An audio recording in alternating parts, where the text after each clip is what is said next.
Manny, so great to have you on. It's been great getting to know you and excited to share your story here. Thank you so much for having me. As part of my homework before joining, I listened to a few and then saw your list of guests. So I truly am honored to be part of this group and join the ranks. Really looking forward to it today. Okay, great. Well, Manny, so in some of our conversations, we've been exploring how you came to be where you are. You're at Susman, one of the best trial firms in the country, maybe the best. And then you eventually went to a multi-strat fund where you eventually launched some litigation finance vehicles, and then went on to launch your own fund. So that's the trajectory. And it all started with spending some time with a lawyer who's having a hard time back when you're at Susman. So can you share that story and its impact?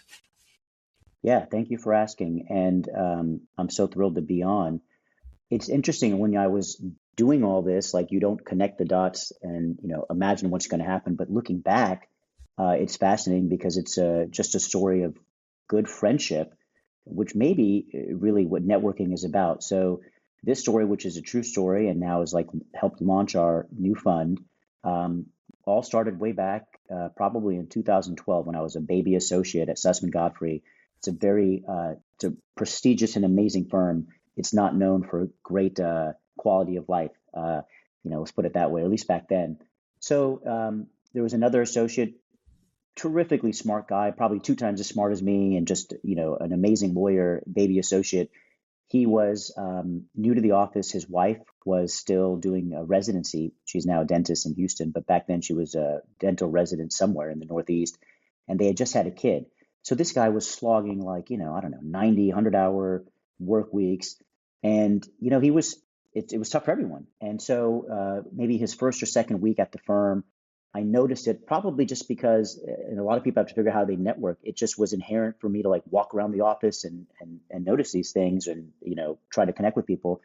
And we went out for lunch and, he got a chance to talk and be vulnerable about what he's going through. And it's not really my natural instinct to be vulnerable back, but I talked about how it's tough for me, and I have a kid in my family's in town, but it's still tough to juggle everything.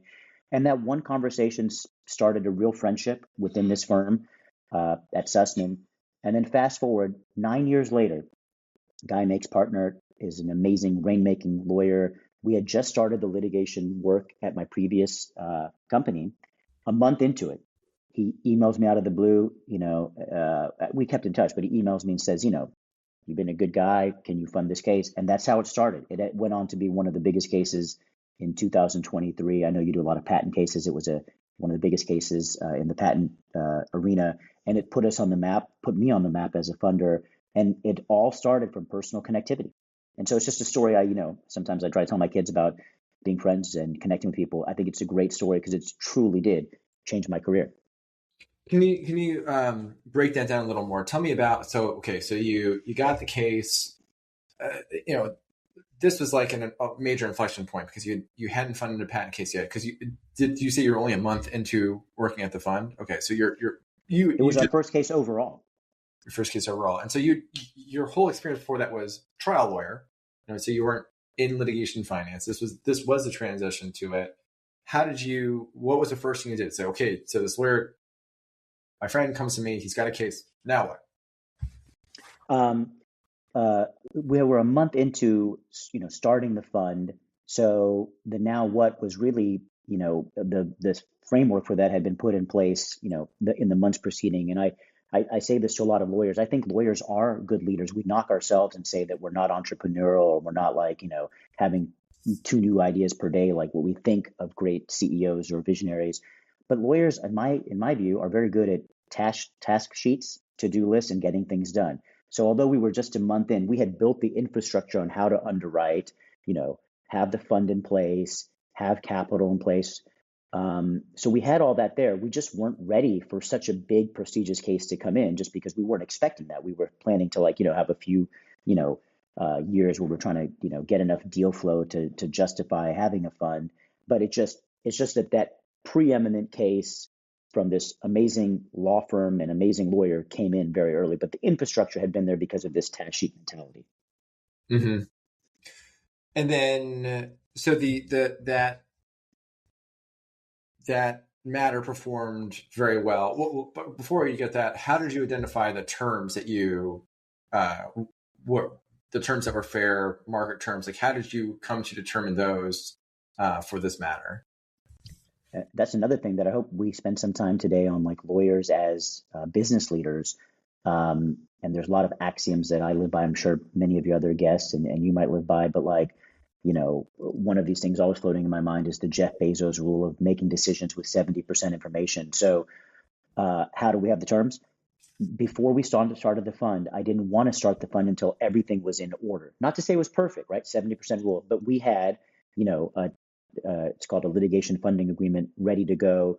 How did I source that? It was on our task sheet to sort of come up with it. I found publicly available ones that were, by other leading funders, cobbled together my own template and had it ready. So, in many ways, like, we had built the house and now we're just looking for occupants. And it blew our mind that the first occupant was this kind of case that everyone in the litigation funding community would have done in a heartbeat. Like the litigation funding world, and I'm sure we'll get into this, the complete alpha, the generator, the value add is sourcing. If you have great cases in the top of the funnel, so to speak, they'll make its way down to the bottom. So the infrastructure was in place. We were just amazed that the sourcing, which is the highest alpha, came simply from trying to be a decent human being and connect with people and then keeping in touch, which, may be easier said than done. But if you can do it, it's not a very tangible skill set. And so then help me understand, so that asset performed very well. Investors are very happy. Are there any, this may be a very basic question, but does any kind of performance, does exceptional performance, is there any kinds of performance that matters for investors, or are they just looking for pure return? Is there something about the nature of performance, say timeline or nature or of recovery, that matters to the institutional investor LPs? It's not a basic question. We get that exact question or similar question from very sophisticated LPs, like professional money managers at pensions, university endowments. Returns are important. And I would have thought at the beginning returns are like the trump card, like it's the case beginning and ending. It's really not, because even with that great return off of our first case, and it was great by all objective measures. Like I know all the stats on private equity performance. Generally, you want to, 2 times your money in like, 3 to 5 years. So we had well surpassed that. It was great. LPs, though, are looking not just for one-hit wonders because they have this sort of jaundiced eye. The other things they look for are repeatability, team, as cheesy or trite as it is to say, people want to work with people that they connect with. I do this with the service providers we hire. It may be the same in your world of the service providers and lawyers you work with. You have some connectivity with them. So to get back to it, LPs are looking for returns. They're also looking for repeatability of the process, looking for the quality of the team, and then looking for, what's your differentiator? Is it that, you happen to be some of the smartest guys and gals in the room on international arbitration, or do you have a great network? What's your pipeline? Like that may be the differentiation. But those are probably the 4 biggest factors. And you can't hide from returns. Like you're only as good as your last trade. So if you have everything else, but then a few bad trades, it'll be challenging. But trade returns by themselves doesn't do it. Mm-hmm. And so then that performed well with the criteria that was beneficial for those LPs. And so they saw a repeatability in this process. They saw, maybe some network effects, some other indicia that, this was a winning team. This isn't a one-off thing. So then did they communicate what it was specifically that they saw? Like, was it communicating like, hey, like Manny, like you got this case from a successful litigator, you're probably going to get, other cases from elite trial lawyers. Like, did they communicate what it was that they really valued about you? A little bit. It's not as clear, with communications with LPs as it is like, the way you just framed it. probably because they expect the manager, the company to sort of intuit these things. So, um, and I guess the best way they demonstrate how much they, that they like it or they communicate is by reallocating into future funds. So that was the evidence that people liked it. And it's not some, the litigation finance business, in my view, it's really the intangibles are the tangibles. If you can source well, and that means that you've had to put in the, years of work beforehand on who your network is. Do they trust you? You can't just come back to people after 10 years of being silent. But because LPs, institutional investors could see the pipeline and the networking prowess that I was able to, and I was so lucky to have. That is the repeatability of what I've been able to do in litigation finance. Mm-hmm. And so from there, then investors seem very happy with that. Then you launched your own fund, and so that's quite the genesis from having a conversation with somebody who was looking to have a deeper conversation. Let's go back to sourcing, because it seems that in a fund, there's some fundamental functions that a fund has to perform. It has to source matters, it has to diligence them, and then it has to monitor them. I think different funds have different degrees of monitoring and involvement with their matters. And probably, I guess we can add as another function, structuring the transaction. I guess there's some competitive advantage there in coming up with the right terms that aligns incentives. And so it sounds like of those functions, your competitive edge, maybe there's other functions, maybe you can tell me if there's other functions you see in the fund space, but it sounds like you're saying your competitive advantage, the dimension which you're most dominant is sourcing. I would say that our at Signal Peak, our competitive advantage is the sourcing and underwriting. We sort of joke, and I don't use too many of these financy terms, but we make all of our money on the buy. So that means when we get into an asset or investment, the value generation is at the beginning, sourcing and underwriting. And then once it's in the fund, these are cases. And that's what's so unique. And I'm glad I'm on this podcast with you to talk to lawyers, or hopefully some lawyers are listening. How interesting that lawsuits, right? Things that we learned in law school about and doctrines, they are big time assets that folks on Wall Street want to get access to. I get a chance now to go speak to law students a lot. And I always say this, like, how cool. The legal mind is such an asset now that Wall Street wants to know how to underwrite cases. That's something only we, right, as lawyers, the 1.8 million lawyers in the country, which sounds like a lot, but still not that many. And of that, maybe half of them are trial lawyers. They want our brain. They want to know how to underwrite cases. To answer your question, that is our competitive differentiation. I'm so lucky that I partnered with someone who I admire in the industry. She used to be my biggest competitor because the same attributes that I have are ones that she has. She's a double federal clerk. She, was a partner at Vinson Elkins, which is a prestigious Texas firm, and then at Jones Walker, another Louisiana and Texas firm. So the same connections I have, she has, but at a different vintage of her career. And that has been our sourcing advantage and the moat that we have. Trial lawyers like working with other trial lawyers. It's just part of our elite or elitism maybe in the profession. And that's what we have. So our intangible that turns into the tangible is so-and-so corner office partner at, I'm just making this up, Quinn Emanuel or Boy Schiller or whatever. They want to work with someone in the litigation funding community who's not just a professional financier who's like, oh, I need to fund your case. We can make a lot of money. They want to work with someone who speaks the lingo, who's one of them and can understand the nuances of a litigation, standing, privilege, settlement, and that's what we have to offer. So I think that's a dimension I'm really interested in, this transition that you've gone from, and I've seen in my own work because, I was a patent litigator.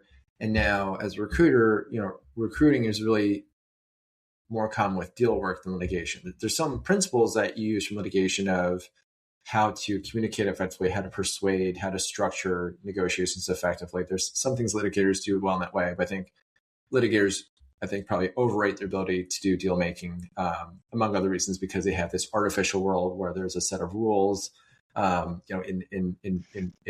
disputes before a tribunal. and I think lawyers are litigators. The stereotype of litigators being having more of a zero sum mindset, I think, is largely true in my experience. And so it's a fundamental shift in mindset and skill sets to think of works as deals, and deals above all to me means non-zero. So an understanding of how a transaction can benefit everyone. And so that I see a marked departure from litigation to that, but I'm curious how you see it. I feel like based on what you're describing so far that you see more of a continuity, but I'm really curious to see if there's any kind of mindset or skill set shift from practicing as a trial lawyer to now doing the work of deals. Yeah, I see a little bit of both. Continuity, obviously underwriting cases, you're putting on your legal hat and, analyzing,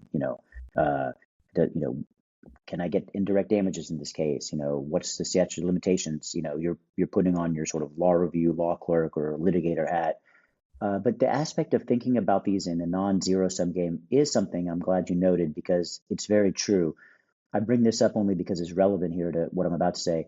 Way back when I was a baby associate at Susman, a different case, it was a patent case though, I was opposite a young associate at Quinn Emanuel. And the way I litigated and the way he did kind of falls in that old school gentleman's and ladies code, which is we vigorously, we're both competitive, we wanted to win, and we fought hard on issues, discovery issues and whatever else. But then, we developed a friendship. Like when the game is over, you don't have to curse your opponent, right? And we were talking a little bit about this before the podcast started.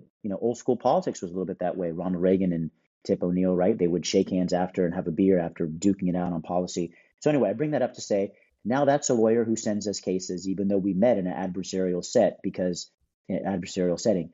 I never had a zero sum game that, my opponent needs to, after the game is over, never, think about this guy or whatever. And so we generated a friendship back then. The deal making point you make is great. And I'll summarize it I'll conclude by saying this. In litigation finance, if you're a funder like we are, there is a little art to it, because now on the plaintiff side of the V, there's plaintiff, law firm, and funder. You're adding a new element after hundreds of years of it not being there. It is a little bit of a delicate balance, which again is part of our intangibles becoming tangibles. We know how to structure these deals so that trial lawyer and client remain, king or queen of the case without impeding on what they should be able to do. And the only reason we're able to structure those deals with so much trust is we walked in those trial lawyers' shoes. We don't need them to call us every 3 minutes after a case is started. We let them sort of do their thing. So we can expand on that later, but I really think there's a little bit of both. Litigator hat, and then thinking of deals, in a more holistic sort of, kumbaya kind of way. Let's talk about that then. So yeah, there's this like 3-part aspect. In recruiting is the same way. There's lawyer, firm, recruiter, and you're aligning incentives among all 3. And so, so any number, I think what you're saying is like, there's this concept that the natural state is lawyer and firm. But there's nothing, it's just like when you buy a house, there's no natural state where you just like hand a bunch of cash to the seller. Like now the natural state is there's a funder, a mortgage company of some kind, or some sort of lender. So, so I'm curious. So among other funds, for how other people structure this 3-part relationship, what's your impression for what differentiates you in how you're structuring it versus how peers of yours are structuring these? What is the, and maybe it flows from trial lawyer alignment, and there's some sort of like operator trust in that way that results in some other, as you're saying, intangibles become tangibles. Maybe something about that relationship results in different terms, something quantifiable. How would you codify or summarize what your approach, any departures you expect from your approach, or just principles maybe from how you structure yours? We are very fortunate because of the sourcing advantage and perhaps sourcing moat that we have for elite trial lawyers. Texas and there's like a 1 or 2 degree separation with elite trial lawyers. We do a lot of repeat business. And then when you add on that, not only is it repeat business with person X at whatever firm, but we also know him or her because maybe we were opposite in a case with him or her, or we worked alongside that person for, and Lauren has that just the exact same as I do. So our, that when you have that, that aids, when you have that and then you add the trial lawyer, like I understand how being in your shoes work, it does generate into several things that I think differentiate us. And this is no slight to our friends in the industry. It's just that unique background, we don't grow on trees, right? Like it's just we happen to be lucky. So here's how it manifests itself in several ways. Number one, monitoring. You talked about it at the beginning, probably because a lot of litigation funders actively monitor a case. Maybe that means a once a week call. I have recognized and I figured out very early, trial lawyers don't like, these elite trial lawyers don't want to get on the phone with you or me or funder Joe Blow and say, here's how the cases go. They're busy. And, why do they need to account to some suit on Wall Street who's not even a lawyer? And maybe it is a lawyer, but not to that, our elite trial lawyers, standard. So number one, we don't do these standing check-ins. That doesn't mean I'm not following the case. I have Pacer, I have Westlaw, I have whatever other sources. I've tracked the case. And again, the trial lawyer, I can read three things and figure out exactly where things are. And then I'll have lunch with the lawyer where we catch up about personal, family, and the case. So it's much more organic in our monitoring. That's advantage number one. Advantage two, which is very substantive, is the way we structure deals is in the minority, I believe, of the industry. Most funders want to make sure each individual deal has a downside protection. So, and I won't get too in the weeds on this. So in that example from these other funders, they'll require that the funder, hit some return before other people in that side of the V make a return. So it's like so the quintessential example is, imagine a case where everyone's underwriting, for $100 million settlement or judgment, but, it's this $10 million settlement. The funder wants to make sure to hit its return or at least get close to its return so it doesn't get a zero. We take a different view. Because we do so much repeat business, right? We can bet on the sort of long-term success rate of a firm. So we don't need to put some safeguard for our downside. If that same scenario happens to us, we really take it on the chin. Why do the trial lawyers like that? Because they recognize, things could go sour in an individual case, but if you're betting on us in like 5 or 10, law of averages or, get a better statistical pool. So that's a big, captivating thing for these lawyers where they're like, you know what, if the case goes poorly, we still make some return on it. And that's something that generates a lot of goodwill in the business, in the sourcing market for us. Those are two examples that come to mind. Yeah, I think the term that Nassim Taleb would say is that skin in the game. Your incentives are aligned in that way. It's not heads I win, tails you lose. So with repeat business, do you structure as a portfolio? Are you funding a portfolio matters for a firm? Like that is a common arrangement in the industry, and any number of funders make these public announcements. Oh, we have this funding arrangement with blank entity or law firm. How do you think about that? It's a tool in our toolkit. There are other litigation funders out there, and we find ways to separate ourselves. I talked about sourcing probably already ad nauseum. We are open to that, and we consider we have stuff in the pipeline where we bundle cases, but we like to be where no one else is, and that's also something that's been something that is been in my mind career-wise, where I've sort of viewed my career as like a chessboard. I always wanted to get to the most elite point because then you have optionality. If you take the hardest job and the most elite job out of law school, you can always go down, and work somewhere with better work-life balance. We think of it the same way, and here's what I mean by that. A lot of funders don't like to take single case risk. Another example, we've funded cases that have a single patent at issue. A lot of funders are like, oh no, we need to hedge our bets, which I understand. It's very, very sensible. Why don't we do it? Because again, we have tried those types of cases. We see the value if you take risk on those types of cases where no one else wants to take risk. They can be huge home runs. Obviously, there's big risk there as well. So you need a portfolio effect. Now I'm sounding like the kind of private equity person that I said I don't like those kind of folks too much. But if you build a portfolio with enough cases, enough shots on goal, then you can take those risks. So that's one way where you're exactly right. People can see the real alignment we have. I joke with our lawyers, we ride down together and we come up together, or maybe it's we come down together and we ride up together in cases. So that's the way we look at it. The single most important calling card, other than our sourcing and our ability to underwrite, is alignment. Every deal at Signal Peak has that element that pervades it, so that the lawyer is not going to sort of, just, coast along, not that they ever would, with a, pure hourly arrangement. We make sure everyone's got skin in the game, and that's a really important facet. Yeah, that makes sense. So you have skin in the game on both sides in both directions.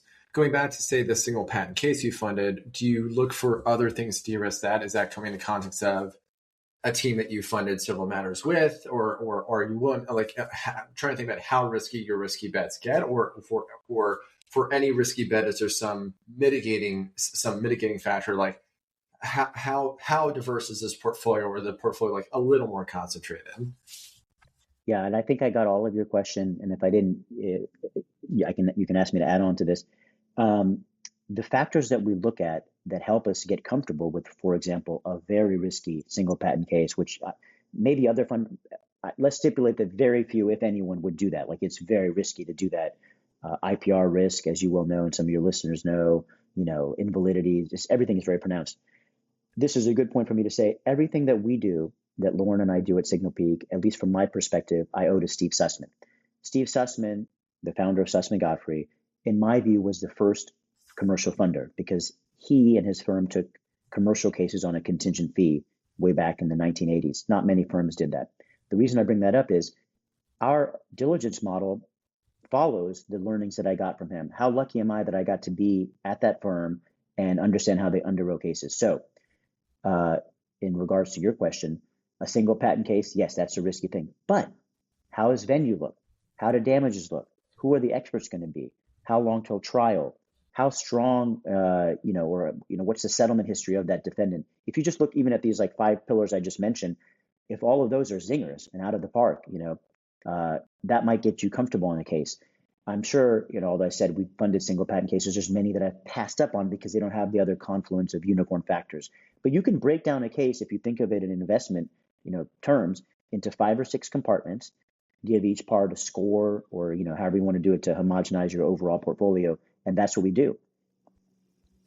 So going back to Steve Sussman's investment methodology, how does your approach differ from what Steve Sussman's principles? We've just built on it.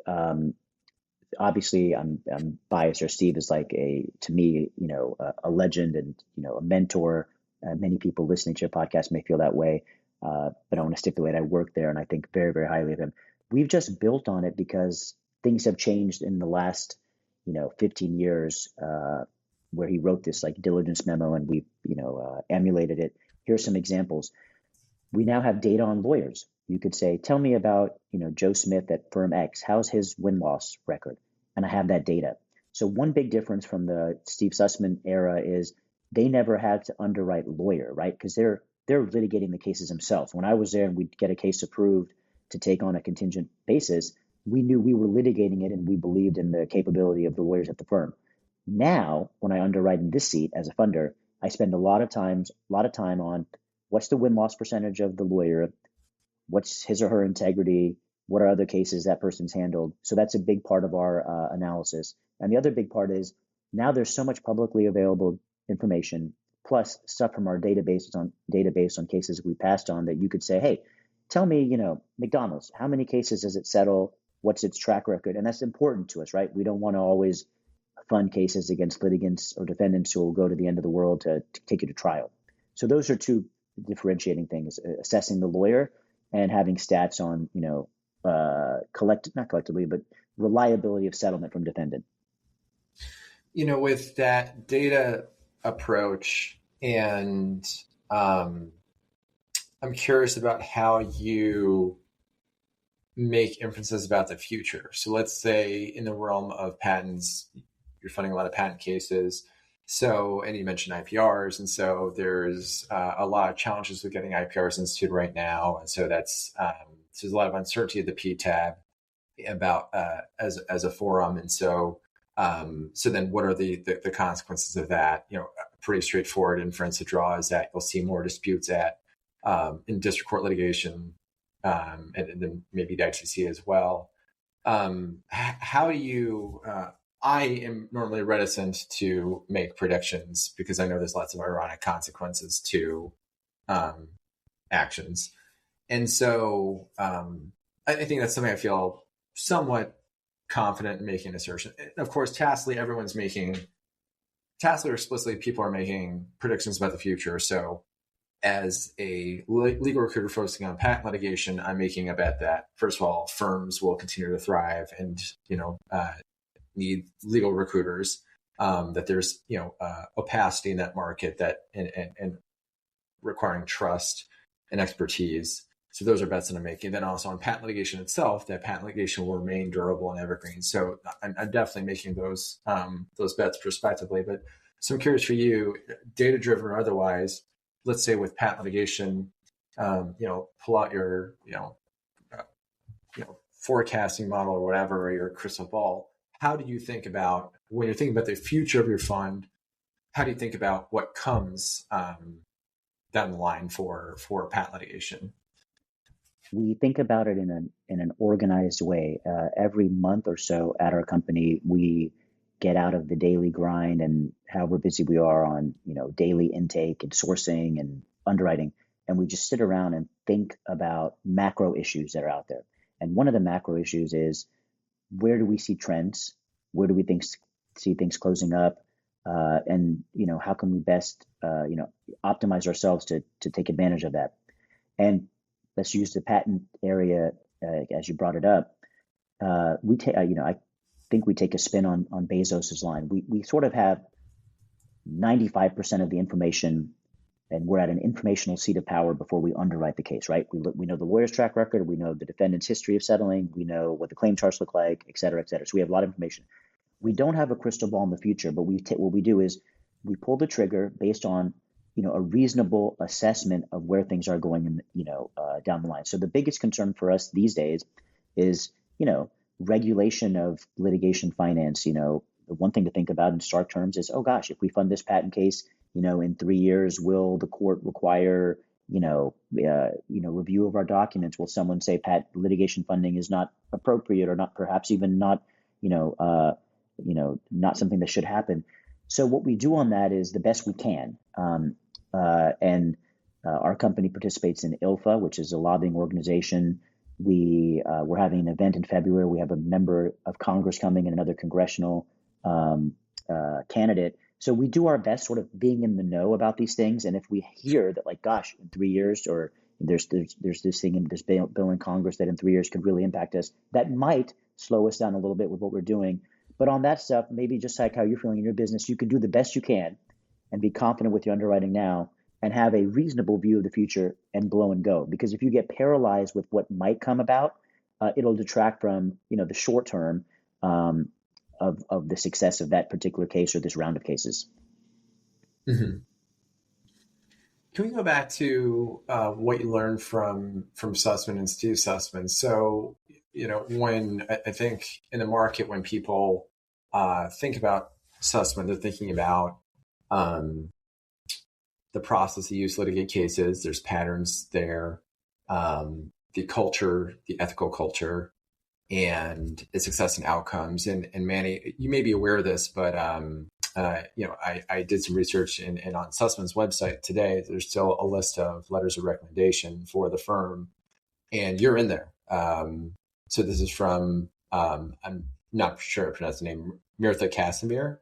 So she had a glowing letter for you. It was addressed to you and Steve about your impact. And she had some, I'll read off what she said about you. I also need to tell you about both how pleased I was with you, Manny. You did excellent work. You never let up, and your daily work was crucial to getting an unusually good result against a very difficult opponent. You were a pleasure to work with. You have excellent client service skills and answered all my questions promptly and in as much depth as I needed. I felt throughout the case that I was very well informed, which helped me to keep my focus and stay calm. You're a great credit to your firm. The opponent was used to pushing people around and having the way. It didn't happen here.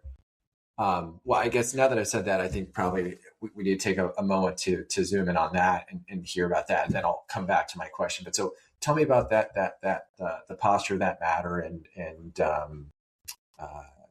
me about that experience, because clearly you left a very happy client. Thank you for bringing it up. That brought back good memories. And I think what's relevant for your audience and you is that was a case I litigated just with Steve Susman. So on some of these on your ledger here of like, tell me a little bit about the things I've learned there. How amazing to be the single associate on a case with Steve Sussman. You learn a lot from him in that regard of just watching him. Point two is I was lucky to be at a firm, Sussman, where meaningful work flowed down.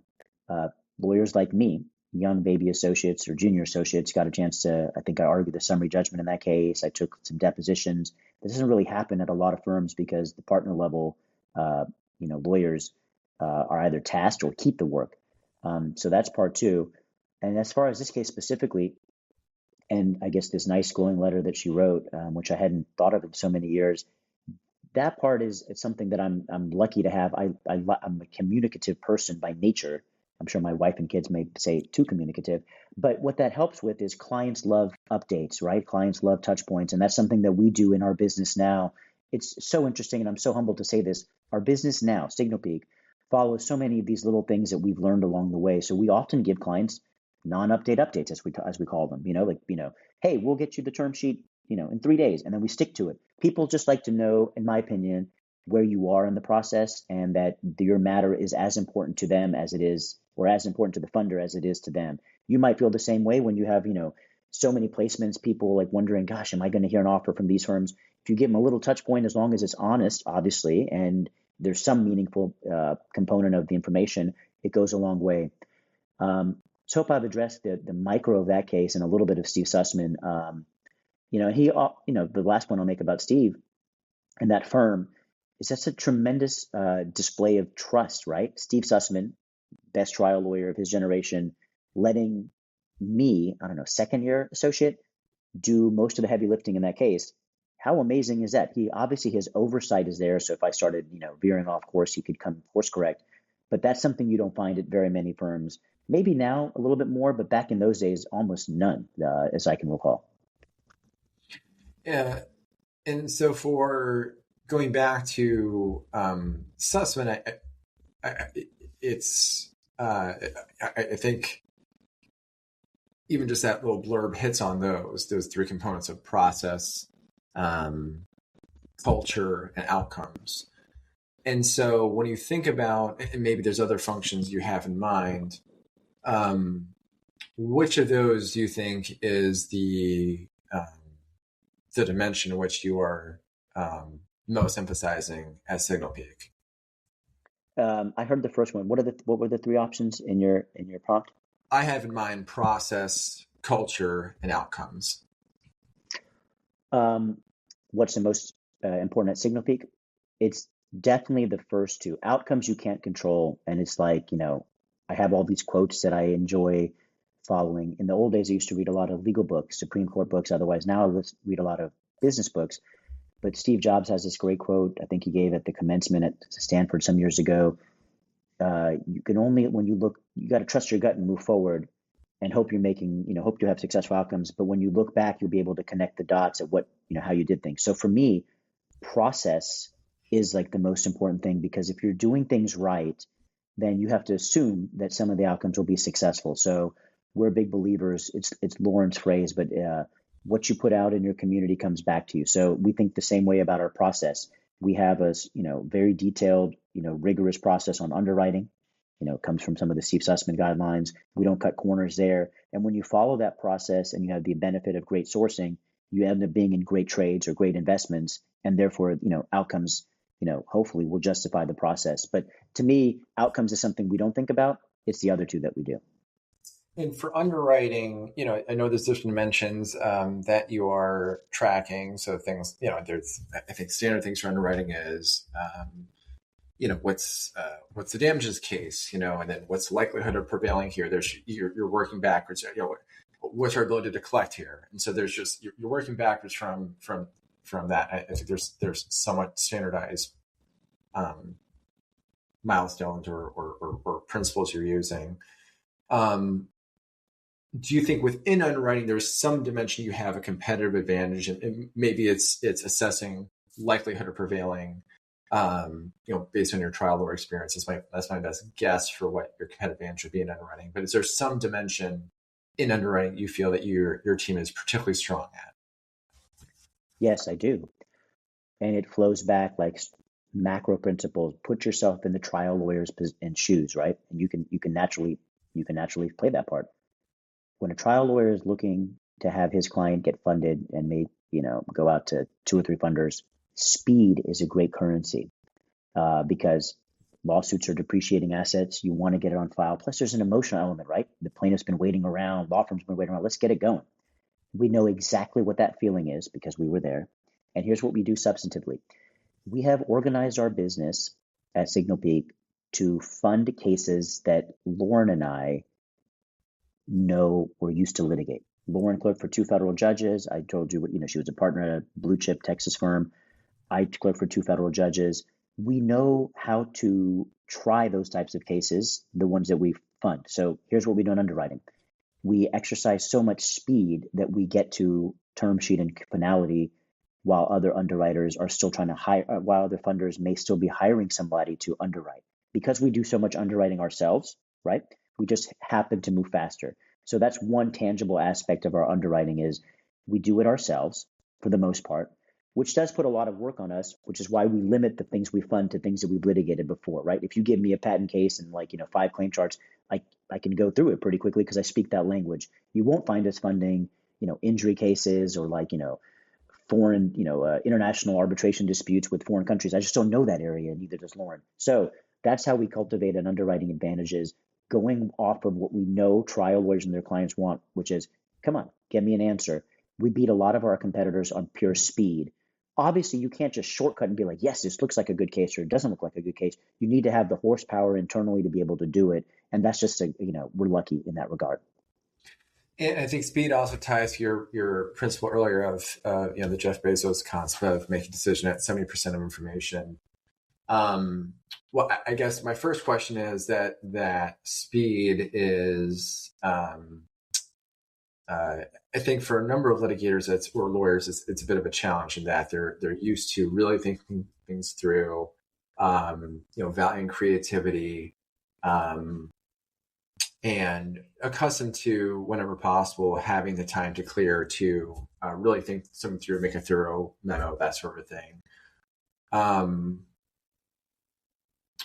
Is there something that you're doing as Signal Peak that is operationalizing aspects of sourcing, underwriting, et cetera, to make it easier to get through this process, to make decisions for you? How are you able to achieve speed through operations? We use a screening process and tools that we have developed from our own database, and publicly available sources to filter cases quickly. So this helps us with speed, right? Let's say we're at any given month, we're looking at 50 cases. Maybe half can be filtered out without us using any human capital. So, for example, we have a formula on if the best case damages here are $100, we could. I'm using a very egregious example. There, people don't come to us for those types of cases. We screen it out just by putting it into our system, our financial system of would this case even meet the sort of financial type of cases and big stakes kind of cases that we're looking for. So that's one way we do it, which is by the model and filtering out. We also employ a checks and balances at our firm, which does help with speed. So Lauren and I, we think that we have proficiency on, most complicated types of litigation, business litigation that's out there. Our colleague Jackson, and he's someone I used to work with at Siltstone, he basically runs the financial analysis in parallel path. So back to speed, right? If we need to tell someone we're going to fund their case, we can't just fund a meritorious case. It's got to also have enough return for everybody. He's doing that in parallel path, and that helps us with our underwriting speed.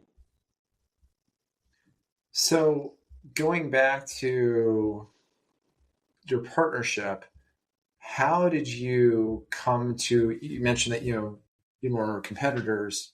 How did you come to decide we should partner together? How do you choose partners in this work or generally? What's the principles that you use to determine who would make a good partner? I've never answered that question, and it sounds almost like something that's like out of a Disney story or something.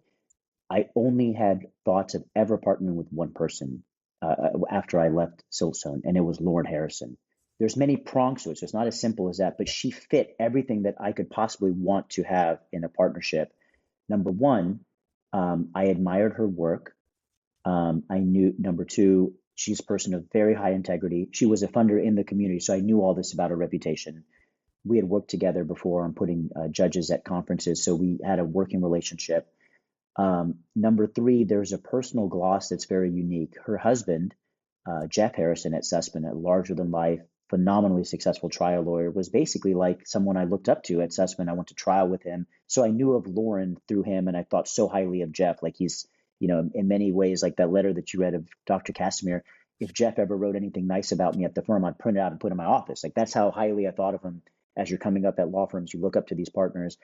And then putting on my business hat, which has really developed over the last, 5-10 years or 5 to 7 years, it made so much sense to partner with Lauren in this sourcing world, right? This alpha world of top trial lawyers wanting to work with you. If you're a top trial lawyer, there's no one more tops than Lauren. Like she is in many respects, like a leader of, in leadership groups down here in Texas, people look up to her.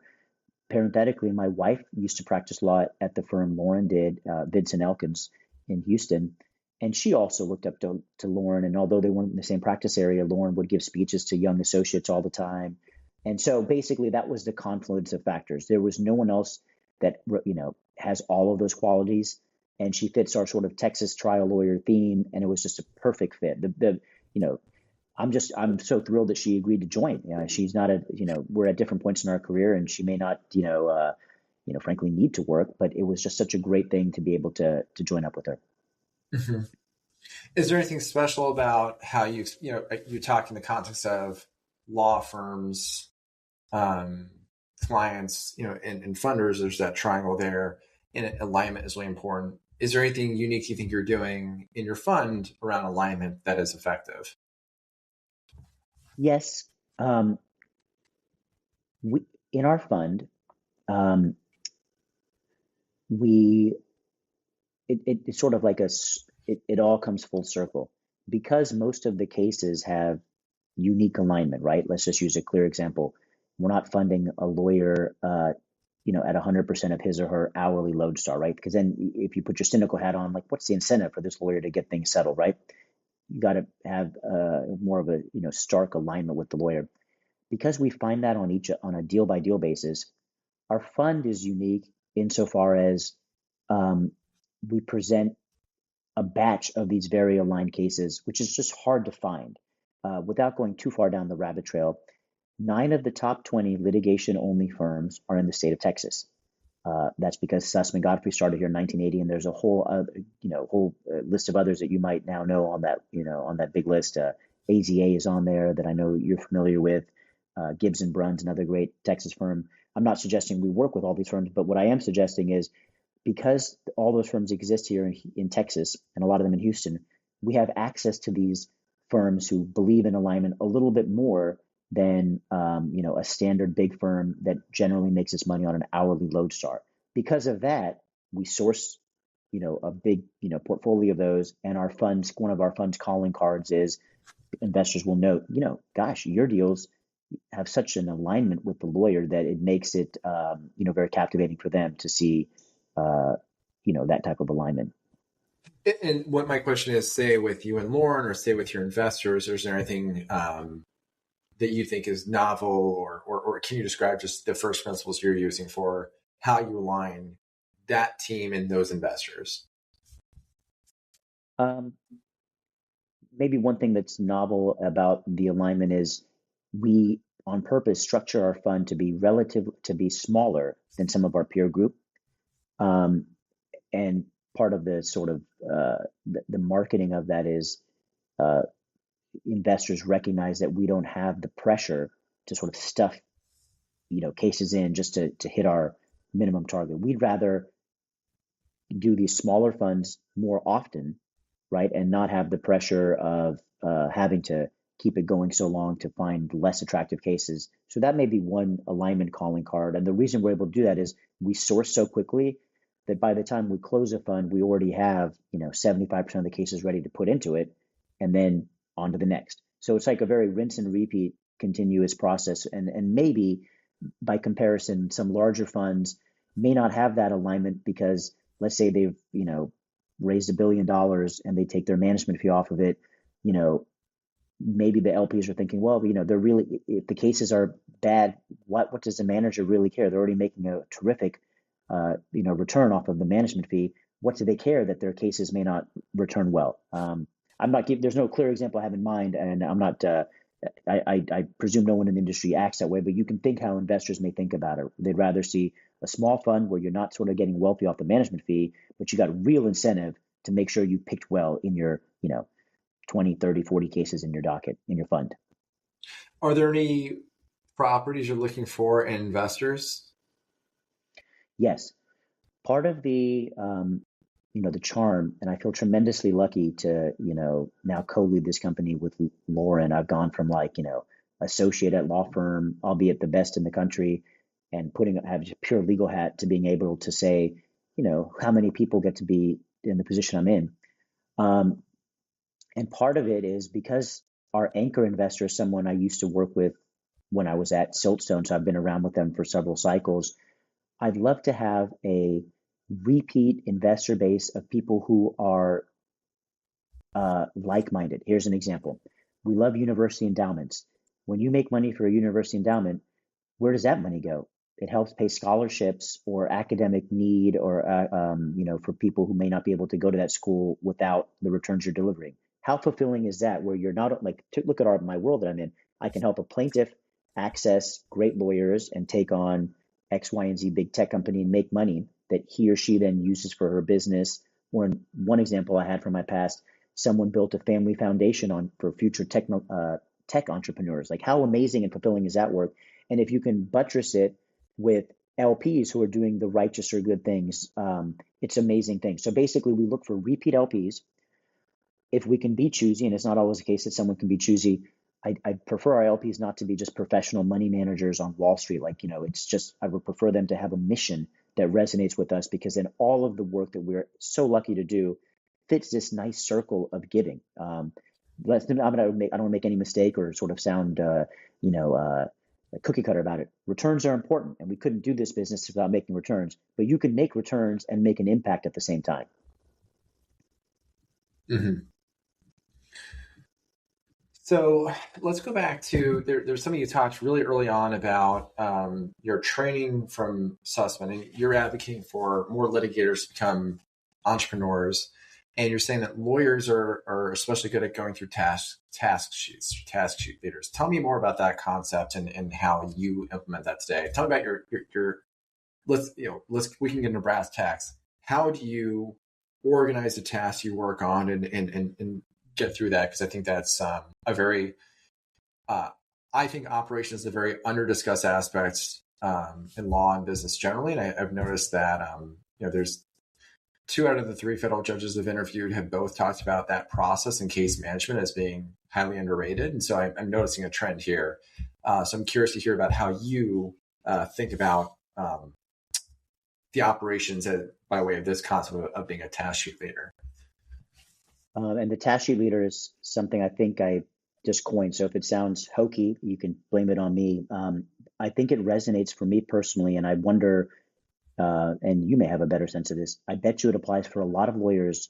And if some folks are listening to this thinking, gosh, should I take a step and do something that's out there that I've thought about, but it's risky, we have a really good skill set. I love the quote. I think it's Edison. Vision without execution is hallucination. And at my old firm, people they would look to me for coming up with processes. And that's where I thought about this task sheet leader mentality. I think it's tremendously beneficial.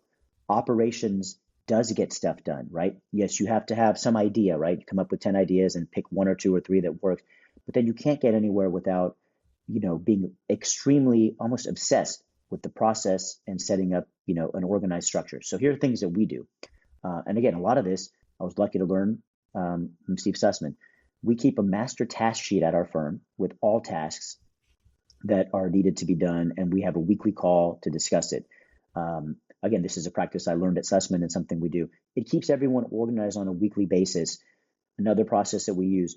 I've never liked it when someone says on email, oh, this would be a good idea to capture and we can do it, and it just dies in a black hole. So something else I've sort of said to folks is let's not let any idea fall into a black hole. So we have someone on our team who's specifically charged, and she's so organized. She's a paralegal by trading.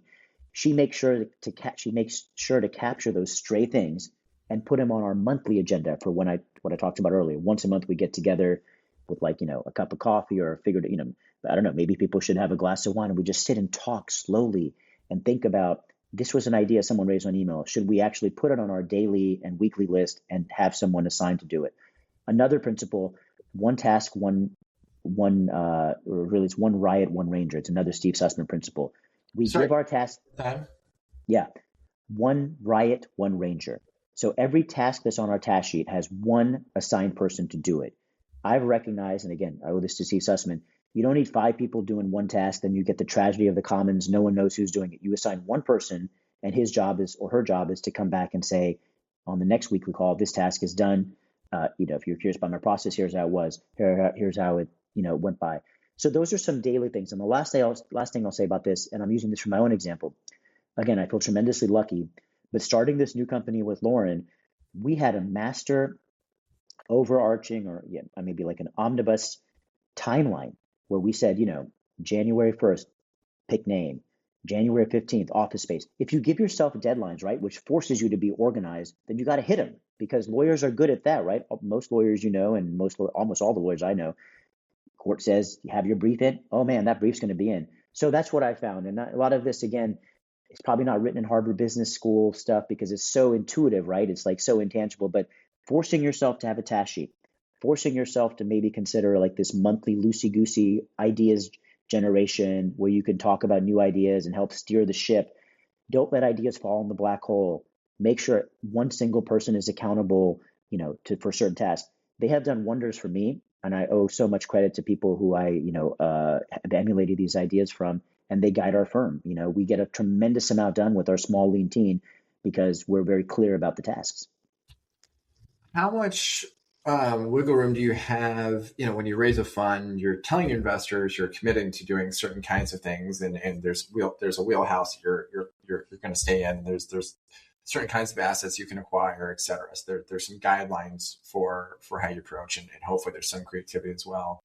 So something I've observed about my business, it's 2.5 years old, is that we're often redirecting and pivoting and saying, okay, like now we have this new data. You were talking about data before, and so like we have this new data, these new insights from our performance, from our outcomes, that proprietary information that leads us to some new insight for how the business should be directed.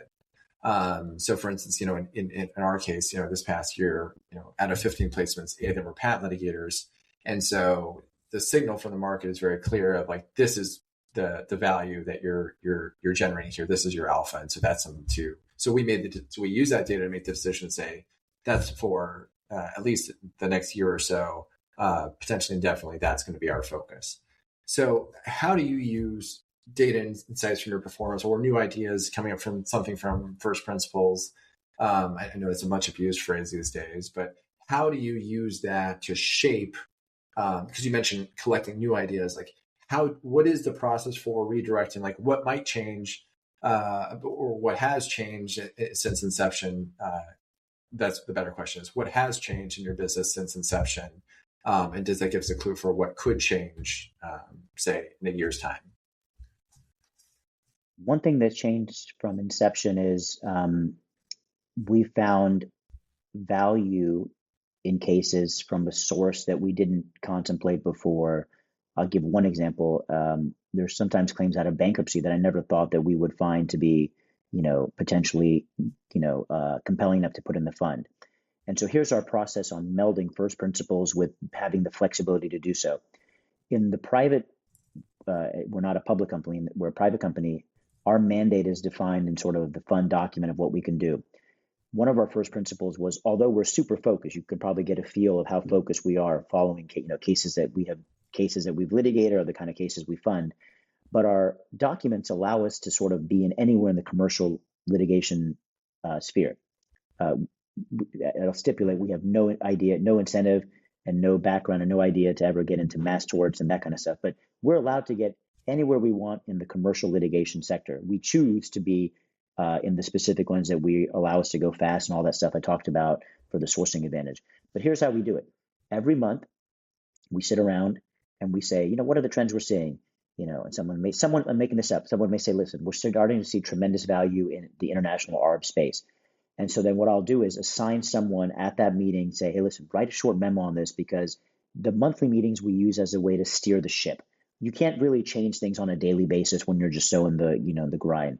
And frankly, maybe we could do it every quarter or at least once a year, but we do it every month where everyone on the team, we tell them, Lauren and I tell them, this is a chance to steer the ship in a different way. So here, let's go down this hypothetical. Let's say someone says, I'm seeing tremendous value in these potential international arbitrations or, patent cases in Germany. Then we task that person with making sure it's not just something that's going to be said and fall into the black hole. Write a short memo, convince us.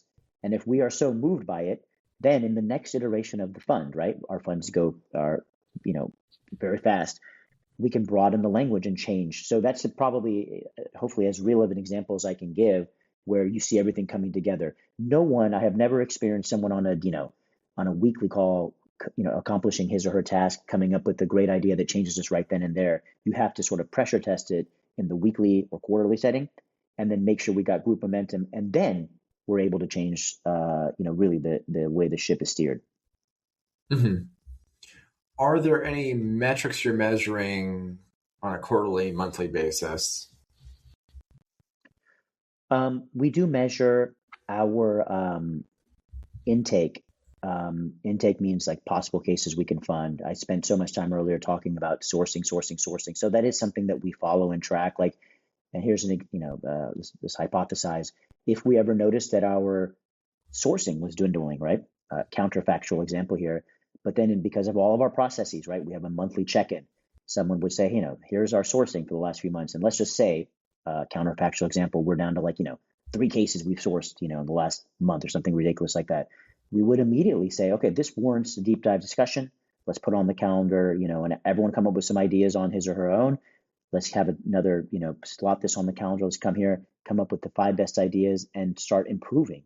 So there, because we're so lean and because we're, again, so organized, if I could say that about ourselves, we get things done pretty quickly. We're, a nimble operation, which, going back, not that everything's about sourcing or everything needs to go macro here, but that's also a very important part of our sourcing, is because we're nimble. When we have cases where that we know there's value and the trial lawyer says, well, it's important to me that the client, has some money for this or that. We're so nimble, we can decide almost on the spot or within a quick ad hoc meeting and get back to people. What's the tech stack that your business runs on? I'm sorry? The tech stack that your business runs on. We have a platform where we centralize our, so it's not like, deep tech, but basically we have a platform where we have a collection or reservoir of every case we've ever looked at. What's the status of that case? We automatically track that case. So let's say there's a case, most of the cases that come to us, we pass on, but our tech allows us to follow that case. And that way, if we see that it actually did achieve something, or we were wrong about this risky facet of the case never came to fruition, we can course correct. And then again, going back to the holistic, we would course correct at a monthly meeting where someone on our team is responsible, saying, here's 2 cases we passed on, here's how they're doing. And then we're humble enough to be like, man, here's a lesson learned on that. That's another thing I learned from Steve Susman is we do lessons learned after each investment, good or bad, right? Sometimes you're we just want to pat yourself on the back, but there's still something to learn, right? It's there's just keep refining your skill set. If LeBron can keep practicing after all these years, we certainly can learn from how we have, passed on cases and how they've done, or cases we've had success on. Can you share a specific insight? Because I think there's probably multiple components that goes there. There's the prevailing itself, kind of all the things that you talked about in diligencing, that the damages, how you prevail, all those different components. But there's also the intangibles of assessing, the team and another criteria there. So was there some recent pattern you'd identified in the matters that you passed on that had some beneficial outcome, what were the beneficial types of beneficial outcomes as a pattern? And then what was the insight you generated from that pattern? Yes. Two examples. One, there was a moment in time where I allowed myself to get short-sighted on EPR, ex parte review, which, as for some of your patent listeners, know off the top of their head. But basically, for those who are not as focused on it, it's an administrative tool that the U.S. Patent and Trademark Office has. It was underutilized or not utilized while I was in practice, 10, 12 years ago. But then all of a sudden, it came back on expiring patents as a very sort of powerful tool for defendants. So to I think answer your question, we passed on some cases where I thought, gosh, I've been just recency biased. We just had a string of bad luck on EPR cases. Let's pass. When we went back and holistically looked, right, like it really was, a prisoner of the moment, like short-term thinking, right? But because we have these processes where we're accountable to each other, and we track, and we can come back and say, how are things going holistically? We course corrected and gave EPR its appropriate, not over the top, weight in our factor analysis. The other example of something we've learned is, I never used to underwrite, if the lead lawyer is going to retire. We've always underwritten, like, let's say we're going to do a case with, Joe Schmo at Quinn, but we've heard that, Joe Schmo may go to like Boy Schiller. Oh gosh, do we like the rest of the bench at Quinn? I'm making all this up. But I never really thought of like, well, what if Joe Schmo retires? And that's a big difference. Like when you have these cases that may go to trial, the lead lawyer often has the perfect blend of moxie and charisma. Not to say other lawyers on the team don't, but maybe they, is something that's worth analysis. So that's something else we've course corrected in a positive way. We had an experience that was positive, and then we realized like that we need to really analyze that. So going back, like it's like holistic for us. We now have that as part of our, underwriting analysis. I talked about the 5 big pillars: damages, legal merits, collectability, financial analysis, duration, and some of those have prongs. And one of the prongs when we look at lawyer is, likelihood to retire. If someone's, I don't know, 64 and the firm requires retirement at 65, think about it. Yeah. So that what are some, back to underwriting then, what's a common reason you pass on a case that looks attractive on the surface?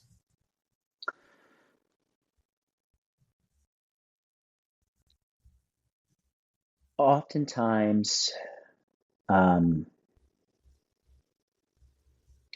I'm trying to do this for our patent audience here,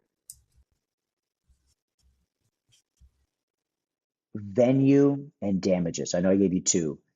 Oftentimes a great looking case, and by great looking, great lawyers, strong infringement charts, prior art search comes back and there's not much likely, stuff out there.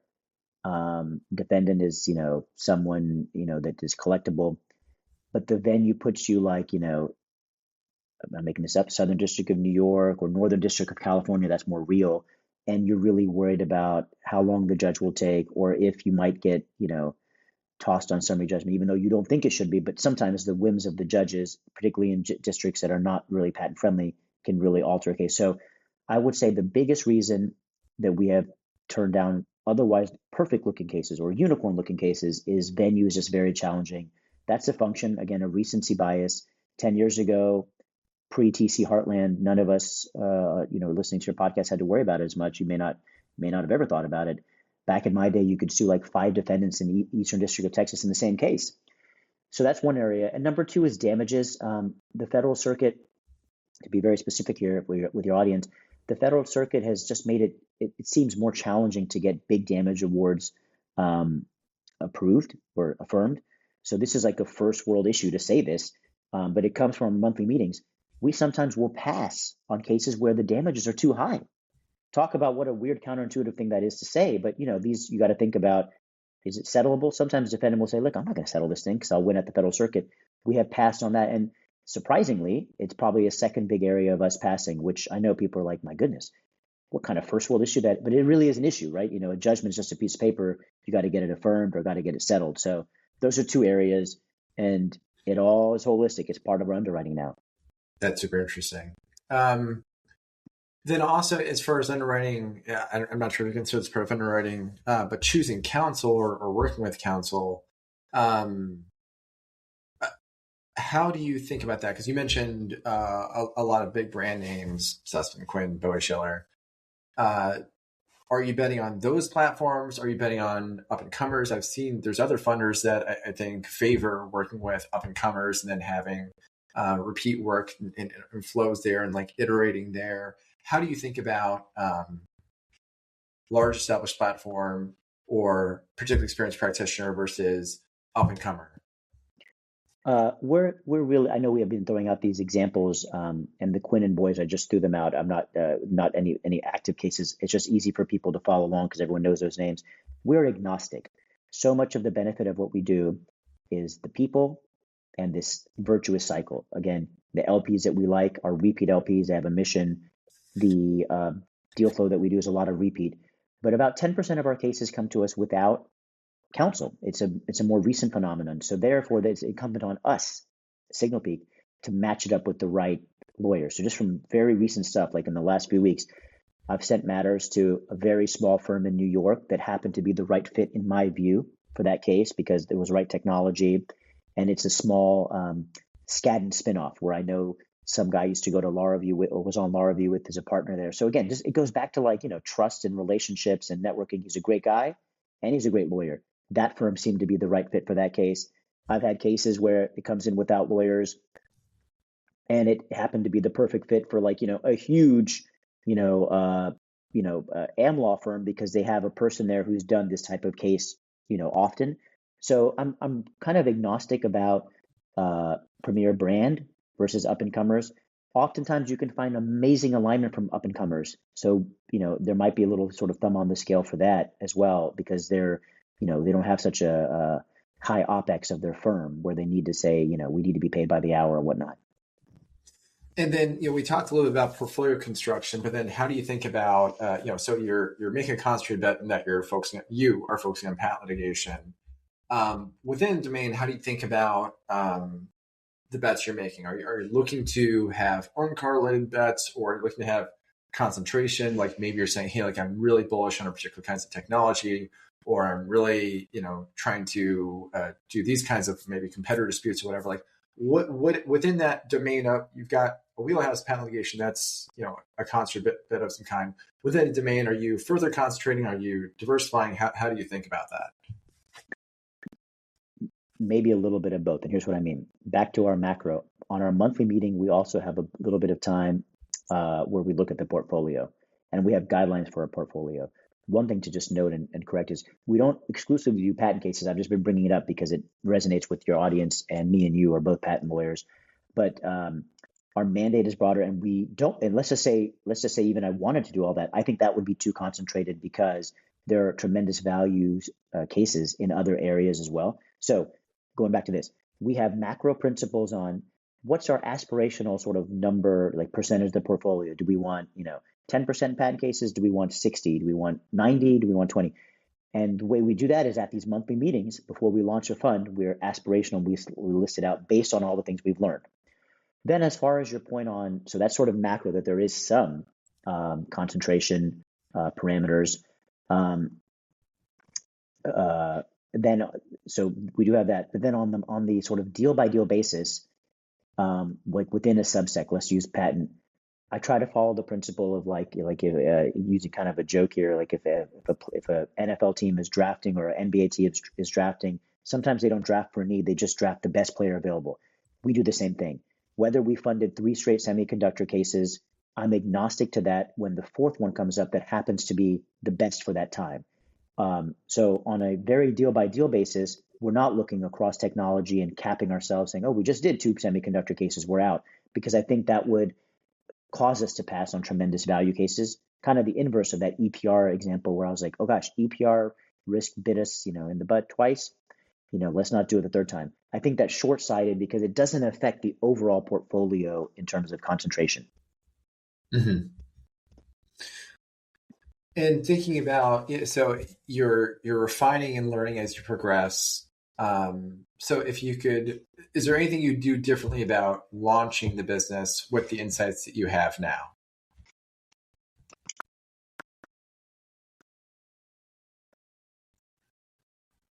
I'm pausing because I want this is it's so fun to be on your podcast because these questions may have roamed in my mind, but no one's ever asked me. This sounds almost like cocky. The answer is no, and the reason for it being no is I did get to help start a business within a business while I was at my predecessor, my previous company, and so there probably were lessons there about team and focus that I did learn. But again, this is another attribute I think of like risk averse lawyers. Like let's stipulate lawyers generally are risk averse. Yes, we like task sheets. I feel like because I learned it once and I feel like I didn't want to go through it again and not learn the lesson, that everything that we have done at Signal Peak has been by design to remedy some of the things that I didn't like from the past. So the answer to your question is no, I would do it the exact same way again. And I'm so lucky to say that, but it's because learning's happened earlier at forks in the career path. What's the part of the business you think is going to grow the most this year?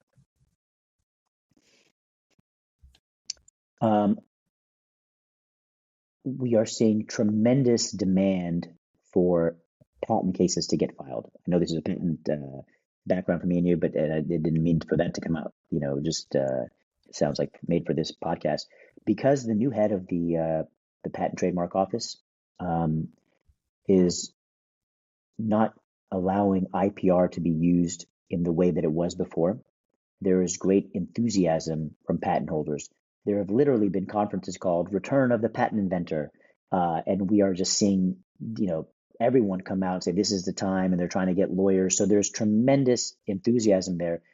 That doesn't mean all those cases are going to get filed, right? The system needs to weed out some cases. Some patent inventors may have something that, should have been invalidated, or maybe damages need to grow a little bit. But there is because of that great enthusiasm, we're seeing a lot more opportunities, which means we'll find, more to put in our fund from that background. Mm-hmm. So we're going to head into our final question here. So you just ran a marathon. You run a lot, which is, just super hard, especially running a business and you've got kids and a partner. So I guess one question is, how do you find time for all that? But then what does it do for you? So, I mean, somebody, you've got law has a lot of type A people. You've got other people who are really into say deadlifting or CrossFit or whatever. Like, what do you think running does for you specifically? Like, what do you think the impact of running is on you for your work? I hope my kids listen to this part because it is such an important part of my life, and I will answer your question. I'll note that Lauren is a competitive equestrian, and she's like a top placer in Texas, so we must have some shared DNA. Jackson, who I mentioned earlier, is a competitive weightlifter, and he does competition. So there's something in our DNA, and we always joke, the sum of our parts, we feel very connected on so many levels. Running is tremendously important for me, and I wonder if any young lawyer out there is thinking that he or she's too busy to find something. I hope you do, because I've been running for a long time, and I ran all growing up, and I run all sorts of races. But on my everyday run, which will generally be early in the morning because of the demands of, as you mentioned, fatherhood and working, but it is so good for my mental health and my work game. Here's an example. Here's real examples. I listen to a lot of business books, and then you learn something by like reading about people who've done it before. You can emulate or grow. So I listen to a lot of books. That's reason number one.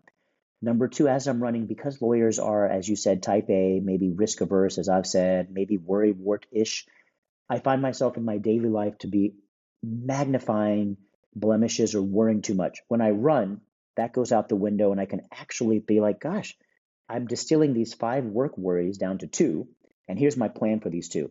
So many times during my run, I will stop really quickly and stop my watch since I time everything. And I have a little task sheet on my phone. It's one of these apps, and I will jot down something. The third way is if I'm not running super early in the morning, I will take internal work calls, most likely with Jackson. I don't think I would call anyone else. I certainly would never call a funded lawyer or an investor. But if I have some idea and he happens to be free, I'll call him and say, hey, what do you think about this? So I get a lot of ideas as I'm running. Incidentally, he's taken calls from me, or he's made calls while he's been at the gym. So he must have the same kind of thing. So I do think that really helps. And obviously, being in good physical shape, you appear to be in good shape, and it's good for us as we get into this next season of our life, for to want to spend time with our kids. But I think running is more mental for me on the positives for work than it is even the physical stuff. Yeah. My wife jokes if I ever stop running, I'm going to turn into a big grouch. Well, just in describing that with your team, I mean, that's tremendous alignment there for how you move in the most literal sense and think. And so I think that's remarkable that we've honed in on that. And I think the dimension that was latent in all this is your network and how you've built this, how you built people that keep on coming back. And I know based on previous conversations, there's so much there. So I guess that'll have to wait for round two. I want to thank you so much for round one. This has been tremendous. And as I mentioned at the beginning, I looked down literally everyone you've interviewed. It's a great roster. So it's a testament to your own network. And I'm lucky to be part of this group. Thank you for spending so much time with me, not just today, but some of the preparation meetings as well.